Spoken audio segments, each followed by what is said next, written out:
Argentina Copa America জেতার পর এই দৃশ্যটার কথা মনে আছে।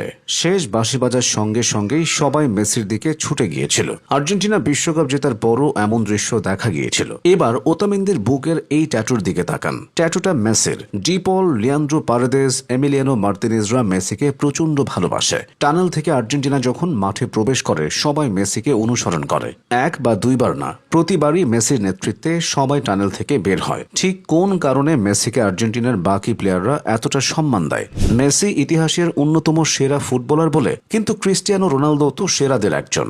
সে তো এতটা সম্মান পায় না। আসলে মেসি এটা অর্জন করে নিয়েছে। পেনাল্টির কথা ধরুন, ফুটবলে সিনিয়র প্লেয়াররা সবসময় পেনাল্টি নেয়, কিন্তু বহুবার এমন ঘটনা ঘটেছে যখন মেসি পেনাল্টি না নিয়ে তার সতীর্থদের দিয়েছে। মেসি বার্সেলোনায় থাকতে নেইমারকে 11টা পেনাল্টি দেওয়ার সুযোগ দিয়েছেন, সুয়ারেসকেও 8টা দিয়েছেন। এভাবে মোট 30টা পেনাল্টি অন্যদের দিয়েছেন। আর্জেন্টিনার হয়ে লাউতারো যখন গোল খরায় ভুগছিল, মেসি তখনও লাউতারোকে পেনাল্টি নিতে দিয়েছে।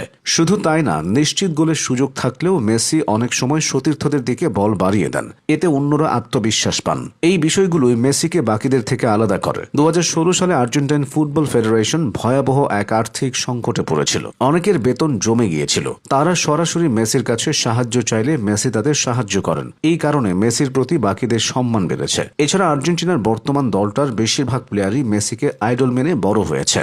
জুলিয়ান আলভারেজ জন্মেছেন 2000 সালে, এনজো ফার্নান্দেজ জন্মেছেন 2001 সালে। মেসি যখন একের পর এক ব্যালন ডিওর জিতছেন, তখন এনজো, আলভারেজ, আলমাদা, নিকো পাজরা কিশোর বয়সের। মেসির সাফল্য দেখে তারা একটা স্বপ্ন নিয়েই বড় হয়েছে, যেভাবেই হোক মেসির সঙ্গে খেলতে হবে। আর সেই স্বপ্ন যখন পূরণ হয়, তখন তারা শতভাগ উজাড় করে দিয়ে খেলে। তারা মেসির জন্য সবকিছু জিততে চায়।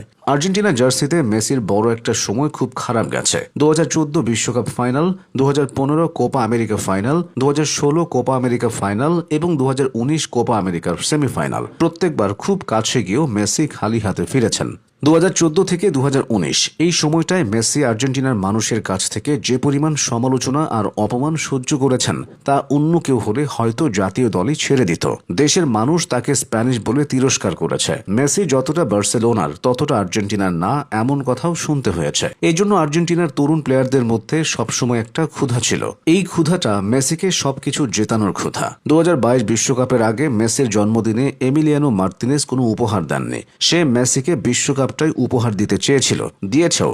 শেষ করা যাক মেসির নেতৃত্ব ও বিনয় দিয়ে। 8বার ব্যালন ডিওর জিতলেও মেসির মধ্যে তেমন অহংকার বোধ নেই। তার মধ্যে সবসময় আমি নয়, আমরা মানসিকতা দেখা যায়। সিনিয়র প্লেয়ারদের মধ্যে সম্মান পাওয়ার যে আকাঙ্ক্ষা থাকে, মেসির মধ্যে সেটা নেই। একজন ফুটবলার যার জেতার মতো কিছু বাকি নেই, সে যখন জুনিয়র প্লেয়ারদের আপন করে নেবে, তখন তারা মেসিকেও প্রাপ্য সম্মান দেবে। আর্জেন্টিনার ক্ষেত্রেও ঠিক এমনটাই হয়।